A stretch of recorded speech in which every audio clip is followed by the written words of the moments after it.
विनोद अग्निहोत्री पर बड़ी तस्वीर राष्ट्रीय फलक पर अगर हम खींचने की कोशिश करें, सबसे बड़ा संदेश क्या जाता दिख रहा है? देखिए, ये निकाय चुनाव है, इतने बड़े होते नहीं हैं, पर ये बड़े बने हैं तो इसके पीछे एक वजह तो होगी ना। आपको संदेश क्या मिलता है, संकेत क्या मिलता है? सिर्फ बीएमसी का ही चुनाव नहीं, पूरे महाराष्ट्र के तमाम निकायों का चुनाव है। बीएमसी उसका एक प्रमुख धड़ा है, बिल्कुल हिस्सा है। इसके दो तीन संदेश बिल्कुल साफ है।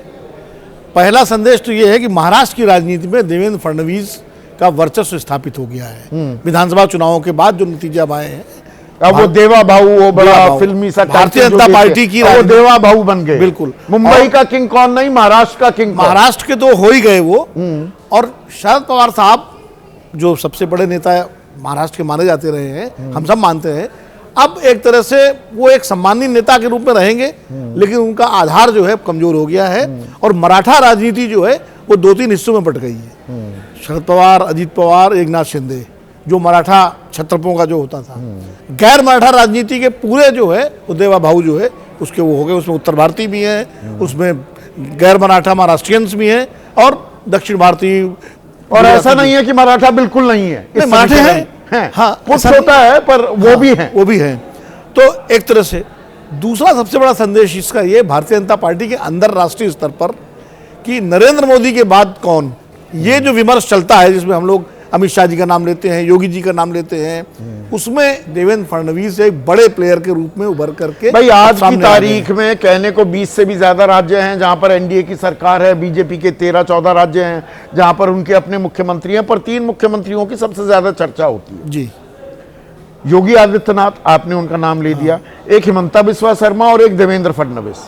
अब इन तीनों में क्या देवेंद्र फडणवीस आज की तारीख में, मैं सिर्फ आज की तारीख की बात कर रहा हूं, 16 जनवरी की, वो बढ़त बनाते दिख रहे हैं क्या इन नतीजों के? देखिए, मैं तीनों के बारे में बताता हूं। हेमंत बिस्वा शर्मा की परीक्षा भी होनी है, अभी होनी बाकी है। और वो चूंकि पूर्वोत्तर के हैं और एक राज्य के हैं, अभी पूर्वोत्तर के बाहर खास करके उनका वो अपील नहीं बनी है। जो झारखंड का चुनाव उन्होंने लड़ाया, हार गई बीजेपी।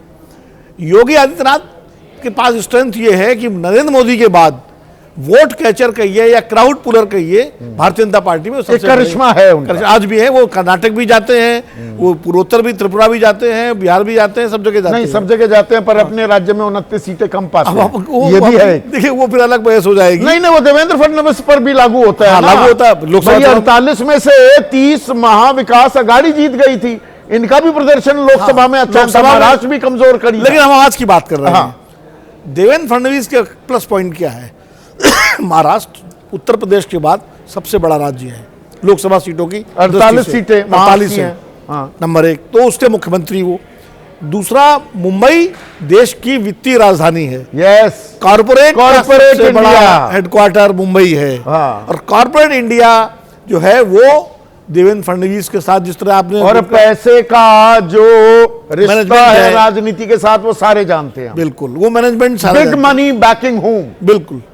और आपने अगर उनका शपथ ग्रहण समारोह देखा होगा तो शायद मोदी जी का शपथ ग्रहण समारोह जितना भव्य हुआ था, लगभग वैसा ही उनका हुआ था। जिस तरह सांस्कृतिक कार्यक्रम पूरा, फिर ब्राह्मण और नागपुर से आने वाले ब्राह्मण, जो आरएसएस का हेडक्वार्टर्स है, जहां पर नागपुर के संघ के सबसे दुलारे नेताओं में एक नितिन गडकरी और देवेंद्र फडणवीस, खासकर संघ प्रमुख मोहन भागवत जी के, और महाराष्ट्रियन ब्राह्मण भी हैं वो। और कमोवेश योगी आदित्यनाथ के साथ जो कट्टरता वाला एक फैक्टर है, उससे वो अलग है। वो हिंदुत्ववादी तो हैं देवेंद्र फडणवीस, बीजेपी में है तो होंगे, लेकिन उनकी एक प्रोग्रेसिव लिबरल छवि भी है।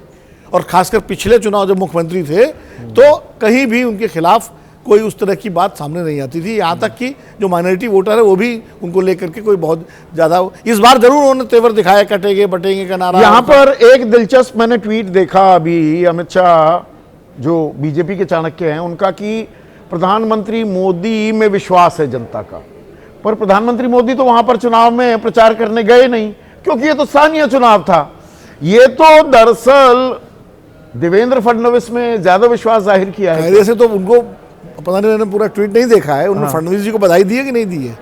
अपने ट्वीट में ना, मैंने अभी वो फ्लैश देखा है बस। अगर बधाई तो देवेंद्र फडणवीस, देखिए मोदी जी तो सर्वोच्च नेता है, एनडीए के, भारतीय जनता पार्टी के, देश के प्रधानमंत्री हैं, तो ठीक है, जीत कहीं भी हो उनमें विश्वास माना जाएगा। लेकिन ये पूरा चुनाव देवेंद्र फडणवीस के नेतृत्व में लड़ा गया है। टिकटों का बंटवारा हो, सीटों का बंटवारा हो, सब कुछ मुंबई में तय हुआ है और दिल्ली में तय नहीं हुआ है। बीजेपी ने अपने घटकों को उनकी जगह भी बता दी कि आप कहां, इस रिश्ते में आपका स्थान कहां है। मतलब अगर आप कहें राजनीतिक हैसियत बता दी उनकी। हाँ, मैं उस शब्द का अवकाश मैं का थोड़ा प्रयोग नहीं इसलिए करूंगा। गुरेज कर रहा था, मैंने वो शब्द हाँ, वो इस्तेमाल शब्द मैं नहीं किया। प्रयोग करूंगा। हाँ। लेकिन राजनीतिक हैसियत बता दी है कि अजीत दादा आप यहाँ हैं, एकनाथ शिंदे जी आप यहाँ हैं, हमारे साथ हैं, रहिए, अच्छी बात भाई है। अंबरनाथ का मैंने इसीलिए उदाहरण दिया कि अगर आप ये चाह रहे हैं, वो नहीं बनने दी ना, नहीं बनने दी। और सारे एकनाथ शिंदे उनकी पार्टी उस पर कब्जा जमा सकती थी। लेकिन उन्होंने कांग्रेस से सारे विधायक तोड़ लिए, सारे पार्षद तोड़ लिए, 12 के 12 बीजेपी में आ गए और बन गई वहां पर। तो देवेंद्र फडणवीस इस वक्त भारतीय जनता पार्टी के भीतर एक बड़े प्लेयर के रूप में उभर कर सामने आए हैं। अभी हमने बात की सत्ताधारी गठबंधन की, लेकिन विपक्षी खेमे की भी बात करें। संकट के बादल मंडरा रहे हैं क्या? क्लियर एंड प्रेजेंट डेंजर हो गया है क्या इंडिया गठबंधन के लिए महाराष्ट्र में? संदीप सोनवलकर, ये कांग्रेस धुरी बनने के बजाय रोड़ा साबित हो रही है क्या? कांग्रेस के लिए सबसे बड़ा संकट तो उनका कोई वोट बैंक ही नहीं बचा। ना वो उत्तर भारतीय मिले जिनकी आस में गए थे, ना माइनॉरिटी वोट मिला, वो उद्धव ठाकरे के साथ चला गया। तो अब कांग्रेस किसके भरोसे चुनाव लड़ेगी, किसके साथ चुनाव लड़ेगी, तमाम सवाल है। साफ नजर आया कि कांग्रेस की लीडरशिप चाहे दिल्ली की हो, चाहे महाराष्ट्र की, चाहे मुंबई की, ये संगठन के मामले में या चुनाव लड़ने के मामले में नाकारा साबित हुई। एक और अंदाज नहीं था। एक और दिलचस्प बात जो दिख रही है, 2869 कुल मिलाकर सीटें हैं ये 29 नगर निकाय में। इनमें लगभग 90 पर AIMIM यानी कि असदुद्दीन ओवैसी की पार्टी बढ़त बनाए हुए है। संभाजी नगर में 116 में से 16 सीटों पर बढ़त है। ये लगभग 1 घंटे पहले का आंकड़ा मैं आपको बता रहा हूं। धुले में 74 में से 8 सीटों पर बढ़त बनाई हुई है। तो कांग्रेस के वोट में अच्छी खासी सेंधमारी यहां पर AIMIM करता दिखाई दे रहा है। जो कांग्रेस, और हम लोकसभा चुनाव की बात करें, दलित और मुस्लिम वोट बैंक की बिना एक बड़ा आधार था जिसके चलते महाविकास आघाड़ी 30 सीट जीत पाई थी 48 में से। गलत तो नहीं कह रहा हूं मैं संदीप? बिल्कुल MIM की एंट्री तो हुई है। साथ ही साथ आपको बता रहा हूं कि माइनॉरिटी ने इस बार मुंबई में उद्धव ठाकरे के साथ गए हैं, बड़ी संख्या में गए हैं, तभी उद्धव ठाकरे को इतनी सीट मिली। अकेले मराठी वोट बैंक पे नहीं मिलती। तो ऐसी स्थिति में कांग्रेस को सोचना पड़ेगा कि कहीं ये अविश्वास ऐसा ना हो जाए कि कांग्रेस पे कोई वोट ना बचे। और जो उत्तर प्रदेश में हुआ था कि ना खुदा ही मिला, ना विशाल सनम, हाँ, 2% के साथ नहीं गए, 2% वोट बैंक रह गया था, 2%। हाँ, और बिल्कुल दो वैसा महाराष्ट्र में भी हो विनोद सकता है, क्योंकि महाराष्ट्र में नहीं सम्मिलित हो। बिल्कुल महाराष्ट्र में कांग्रेस को समझना होगा, लीडरशिप इस तरह नहीं चलेगी जिस तरह से आज चल रही है। तमाम लीडर जो चाहे दिल्ली के हों चाहे महाराष्ट्र के हों, इन सबको जिम्मेदारी के साथ देना पड़ेगा और जिम्मेदारी लेनी भी पड़ेगी। ऐसा नहीं हो सकता कि सिर्फ हर चुनाव के बाद आगे बढ़ गए और बस सीधे लोकसभा की तैयारी। लोकल में सबसे बड़ा कार्यकर्ता निराश होता है। राज ठाकरे फैक्टर, क्या ये भी एक रोड़ा साबित हो सकता है? कांग्रेस कह रही भाई राज ठाकरे के चलते हमने BMC में गठबंधन नहीं किया, पर अगर दोनों भाई साथ बने रहते हैं, आपको लगता है कि दोनों भाई अब साथ बने रहेंगे? हालांकि कब्जा तो छूट गया BMC पर से,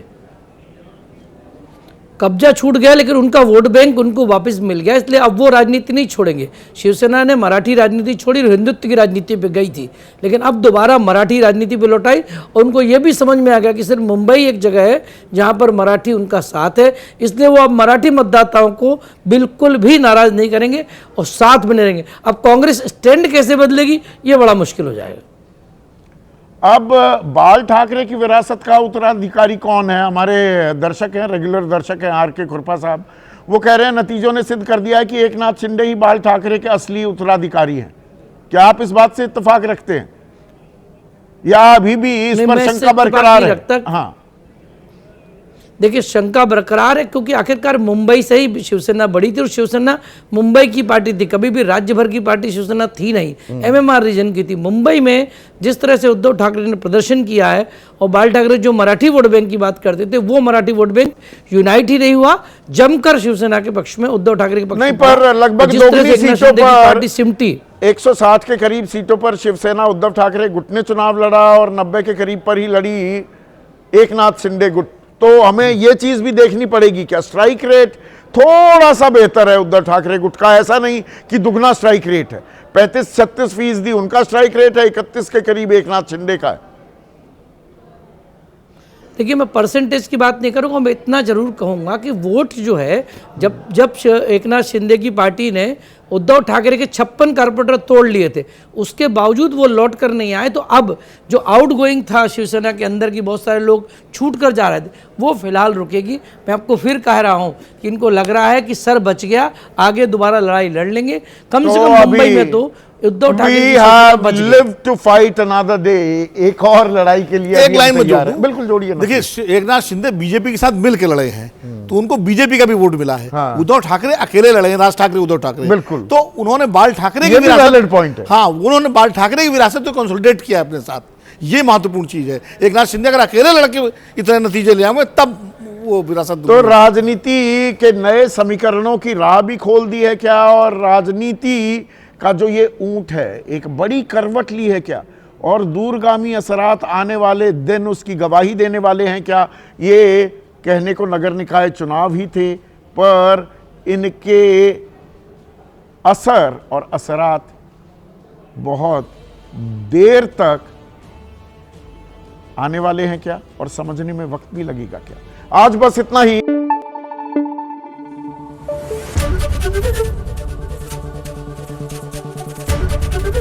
एबीपी न्यूज आपको रखे आगे।